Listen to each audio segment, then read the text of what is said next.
Repair of umbilical hernia. An umbilical hernia is usually a congenital defect, although a variation may follow surgery, such as the placement of an incision or laparoscopic port in this region. The increased susceptibility to strangulation of an umbilical hernia in an adult necessitates repair as the patient's condition permits. Repair of an umbilical hernia in the very young child is rarely indicated, since 80% of these fascial defects will close by the age of 2 years. In addition, the incidence of incarceration and strangulation within an umbilical hernia in this age group is extremely low. However, if supportive measures such as the keystone type of strapping during infancy have failed and the fascial ring is sufficiently large to admit the index finger, the hernia should be repaired before school age. This defect is usually seen in either children or obese adults, and the preoperative preparation depends entirely upon the patient's general condition and age. Obese patients are placed on a reducing diet. A general medical assessment is indicated. The patient may be placed on a low residue diet for a day or two and the bowels emptied with a mild purgative.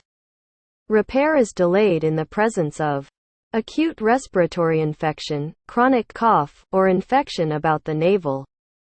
Special attention is given to cleaning of the navel. Spinal anesthesia may be preferred in large hernias because of the excellent relaxation it provides. However, inhalation anesthesia can be used if not contraindicated. Inhalation anesthesia is the method of choice for children. The patient is placed in a comfortable supine position. The skin is prepared in the usual manner after the umbilicus has been carefully cleaned. This may require cotton applicators saturated with antiseptic to reach any deep crevices.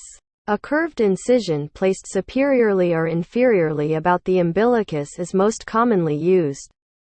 Figure 1. A vertical incision that curves around the umbilicus may be necessary for very large hernias. The umbilicus proper should be retained in the skin flap. The incision is made to the hernia sac. The sac is easily mobilized except for its attachment to the back of the umbilical skin. TH is dissected carefully so as not to create a buttonhole that may put the repair at risk for infection. The neck of the herniated sac is then dissected from adjacent tissues by a combination of blunt and sharp dissection, which is carried down to the level of the linea alba and anterior sheaths of the rectus muscle. Most commonly, omentum is contained within the sac, but small and large bowel may also be present. Frequently, the omentum will have formed adhesions to various areas of the sac, thus preventing reduction of the hernia. Sharp dissection is required to detach hernial contents from the sac as well as from the peritoneum around the neck of the sac as it joins the peritoneum. When there is a strong suspicion of gangrenous intestine within the sac, the abdominal cavity should be entered through an extended midline incision that enters either above or below the umbilicus. This incision is extended to the fascial defect and up the side of the sac, so as to allow complete mobilization of the incarcerated bowel. The intestine is either reduced or resected as indicated. In the majority of cases, omentum is incarcerated within the sac. In these patients, the sac may be opened, figure 2. If the omentum cannot easily be freed and/or reduced, it is wise to resect it with sequential clamping and suture ligature placement. When the contents of the sac have been reduced and its neck has been well defined, a decision is made as to how to repair the fascial defect. In general, when the defect is less than 2 cm in diameter, the peritoneum is closed and the excess sac excised. The perimeter of the fascial defect is cleaned of fat both anteriorly and posteriorly, and a primary repair is performed using interrupted OO sutures that may be of the upper fascia is imbricated over the lower fascia with a row of interrupted OO sutures. These begin and end high on the vest, while the trousers are secured in a horizontal manner at the belt line, figure 4. When these sutures are secured, the free superior edge, vest, overhangs the inferior fascia, trousers, and a second layer of interrupted OO sutures is used to secure the free edge, figure 5a. The technique is illustrated schematically in the cross-sectional view, illustrated in figure 6. Many surgeons believe that a medium to large defect should be repaired with mesh, as primary tissue repairs in large hernias have a significant recurrence rate. The preferred site for placement of the mesh is posterior to the defect and posterior rectus sheath. If the zone between the peritoneum and posterior rectus sheath can be freely dissected, some surgeons use a polypropylene mesh after first being certain that the omentum is directly behind this region when the umbilical hernia sac is closed. Alternatively, if this plane cannot be developed and the mesh must be placed in an intraperitoneal position, a dual-sided mesh is used wherein the smooth, non-adherent expanded polytetrafluoroethylene (PTFE) surface is posterior toward the omentum and bowel, while the polypropylene screen-like mesh is anterior against the peritoneum and posterior fascia, figure 6a. The mesh should be sized to extend 3 to 5 cm beyond the anticipated edges of the closed defect. This mesh is secured with non-absorbable OO mattress sutures that are placed full thickness through the linea alba at the 12 and 6 o'clock positions and through the rectus sheaths and muscle at the 3 and 9 o'clock positions.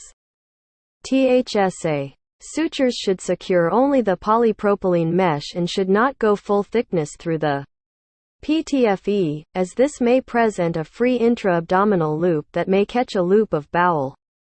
The anchor-ing sutures are tied and the defect is closed either vertically or transversely using interrupted OO sutures. FTER careful hemostasis is obtained. The apex of the subcutaneous tissue beneath the umbilicus is sutured down to the linea alba with OO absorbable sutures. This produces the desirable ingoing belly button. Further absorbable sutures are used to obliterate the subcutaneous dead space.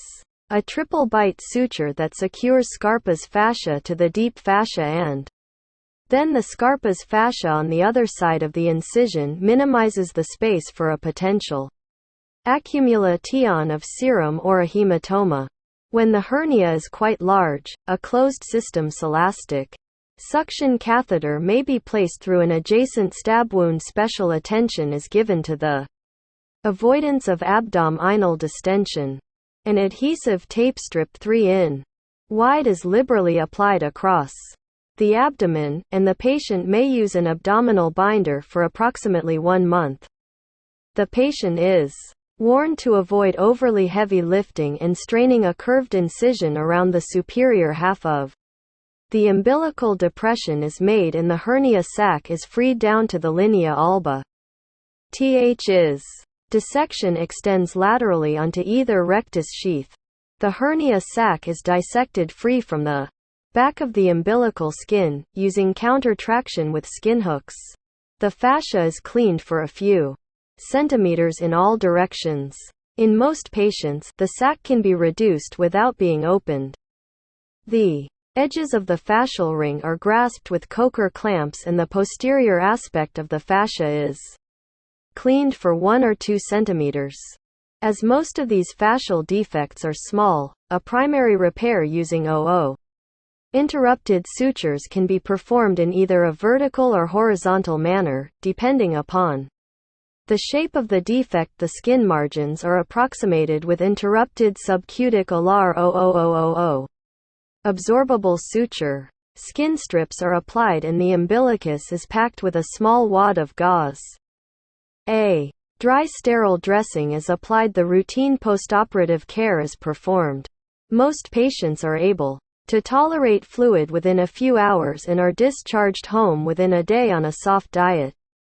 The Skin of the umbilicus should be observed for viability if an extensive dissection has been performed. In most patients, the curved periumbilical incision becomes minimally visible as the area heals.